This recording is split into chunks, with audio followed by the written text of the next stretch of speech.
دوستوں آج کا دور بلا شبہ اینڈرائڈ کا دور ہے۔ اینڈرائڈ جس کے بارے میں کون واقف نہیں ہے۔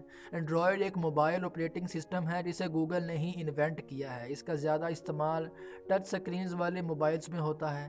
ٹچ سکرینز والی ڈیوائس کے علاوہ گوگل نے ٹیلی ویژن کے لیے اینڈرائڈ ٹی وی، کارز کے لیے اینڈرائڈ آٹو اور وسٹ واچز کے لیے اینڈرائڈ ویئر متعارف کروایا ہے۔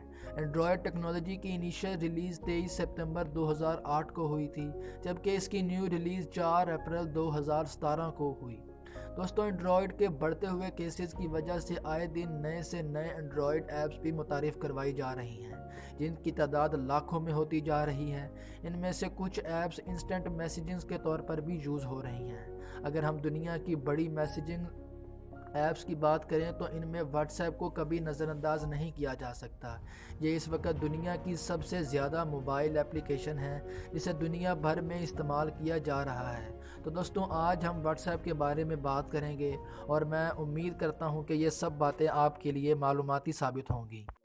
دوستوں واٹس ایپ کی کہانی بلا شبہ ایک انسپائریشنل کہانی ہے۔ مے بی آپ نے اس سے پہلے برائن ایکٹن اور جان کوم کا نیم نہیں سنا ہوگا، مگر یہ ویڈیو دیکھنے کے بعد آپ کو پتہ چل جائے گا کہ یہ دو لوگ کون تھے۔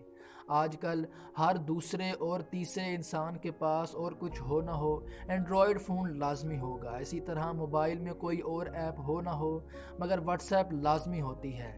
اس کا استعمال ہم دن بھر میسیجنگز کے لیے کرتے ہیں، بٹ اس کی تاریخ کے بارے میں نہیں جانتے۔ برائن ایکٹن اور جان کوم وہ دو لوگ تھے جنہوں نے واٹس ایپ بنانے کی شروعات کی، جو یاہو کمپنی میں کام کرتے تھے، مگر دونوں نے ستمبر 2007 میں یاہو کمپنی کو خیر بات کہہ دیا۔ اس کے بعد یہ دونوں کام سے بریک لینے کے لیے جنوبی امریکہ چلے گئے۔ اسی دوران انہوں نے فیس بک میں جاب کے لیے بھی اپلائی کیا، وہ ریجیکٹ کر دیے گئے۔ اس کے بعد اگلے چند سالوں تک وہ بے روزگار ہی رہے۔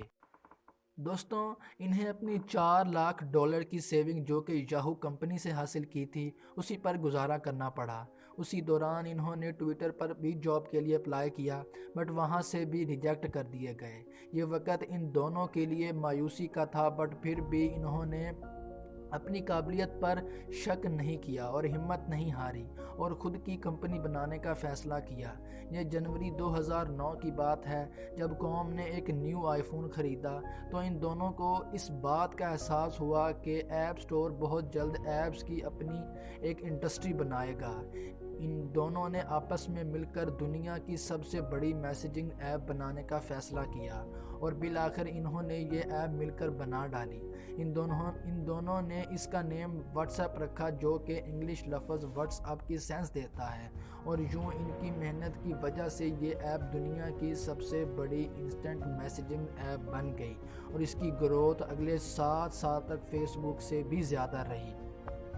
دوستوں جس وقت واٹس ایپ متعارف ہوئی اسی وقت فیس بک، اسکائپ، BBM اور جی چیٹ ایپس بھی کثرت سے یوز ہو رہی تھیں، بٹ واٹس ایپ کی خاص بات یہ تھی کہ یہ موبائل نمبر سے بھی لاگ ان ہوتی تھی۔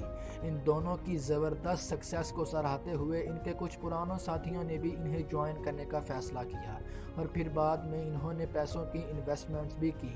دوستوں واٹس ایپ نے اس کے بعد پیچھے مڑ کر کبھی نہیں دیکھا اور آج تقریباً 1000 کروڑ سے زیادہ لوگ واٹس ایپ یوز کر رہے ہیں۔ دوستوں جس فیس بک نے 7 سال پہلے ریجیکٹ کیا تھا اسی فیس بک نے واٹس ایپ کو ایک بڑا خطرہ سمجھتے ہوئے ایک بلینک چیک دے کر خرید لیا اور یہ بڑا سودا $19 بلین میں ہوا۔ دوستوں جس کمپنی میں وہ جاب لینے گئے تھے اس میں وہ اب بہت بڑے شیئر ہولڈر بن گئے اور اسی کمپنی کے آج کو ہولڈر بھی ہیں۔ دوستوں 19 بلین کی ڈیل آج کے دور میں سب سے بڑی ڈیل سمجھی جاتی ہے۔ یہ رقم پاکستانی روپیز میں 1 لاکھ کروڑ سے زیادہ بنتی ہے۔ دوستوں یہ ان کی خود اعتمادی تھی جس کی وجہ سے انہیں ایک بڑی کامیابی ملی۔ اگر قدرت ایک دروازہ بند کرتی ہے تو سینکڑوں نئے دروازے کھول بھی دیتی ہے۔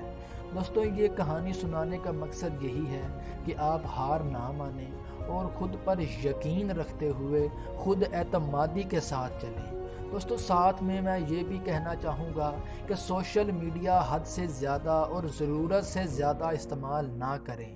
کیونکہ یہ سب انوینشنز جہاں ضرورت کے لیے بنائی گئی تھیں وہیں یہ مسلمانوں کے لیے اور 5th جنریشن کی تباہی کے لیے بھی بنائی گئی تھیں، کیونکہ مسلمانوں کو جنگ سے نہیں بلکہ انہی چیزوں سے مات دی جا سکتی تھی۔ اور میری آپ سے گزارش ہے کہ نماز پڑھیں اور درود پاک پڑھیں۔